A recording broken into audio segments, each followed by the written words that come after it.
Hi అండి.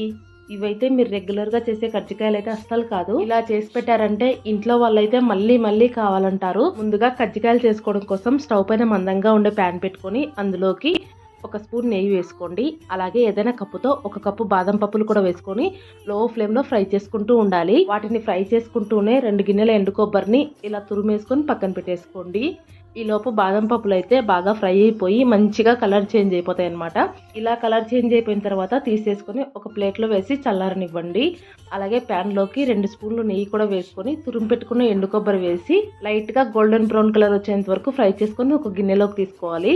ఈ లోపు ఫ్రై చేసి పెట్టుకున్న బాదం పప్పులు కూడా చల్లారిపోయి ఉంటాయి. వాటిని మిక్సీ జార్లో వేసుకొని కచ్చాబిచ్చాగా మిక్సీ పట్టుకొని గిన్నెలోకి తీసుకోండి. మళ్ళీ మిక్సీ జార్లోకి అరకప్పు కంటే కొద్దిగా ఎక్కువ బెల్లం పొడి వేసుకొని 2-3 యాలక్కాయలు కూడా వేసుకొని మెత్తగా మిక్సీ పట్టేసుకోవాలి. ఇప్పుడు ఆ బెల్లం పొడిని కూడా గిన్నెలోకి వేసుకొని అలాగే ఉంటే గనక ఇంకొక 2 స్పూన్లు నెయ్యి వేసుకొని కలిపేసుకొని పక్కన పెట్టేసుకోండి.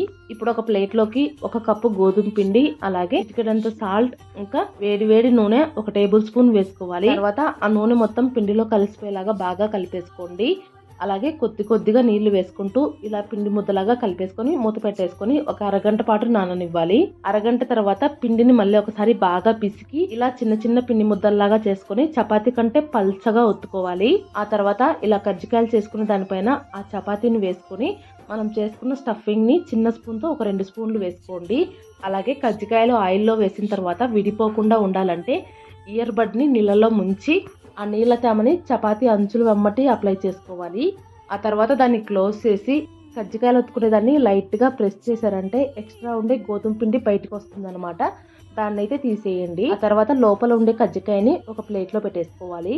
ఇలాగే కజ్జికాయలన్నీ చేసుకొని రెడీగా పెట్టేసుకోవాలి. ఇప్పుడు స్టవ్ పైన డీప్ ఫ్రైకి సరిపడినంత ఆయిల్ పెట్టేసి ఆయిల్ అయితే మీడియం ఫ్లేమ్లోనే హీట్ అవ్వనివ్వాలి.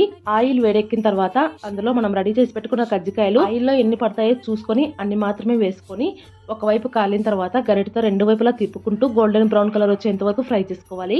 అలాగే ఫ్రై చేసుకునేటప్పుడు మాత్రం మీడియం ఫ్లేమ్లో మాత్రమే ఫ్రై చేసుకోవాలి. ఇలా కజ్జికాయలు మంచి కలర్ వచ్చిన తర్వాత తీసేసుకొని సపరేట్గా ఒక ప్లేట్లో పెట్టేసుకోవడమే.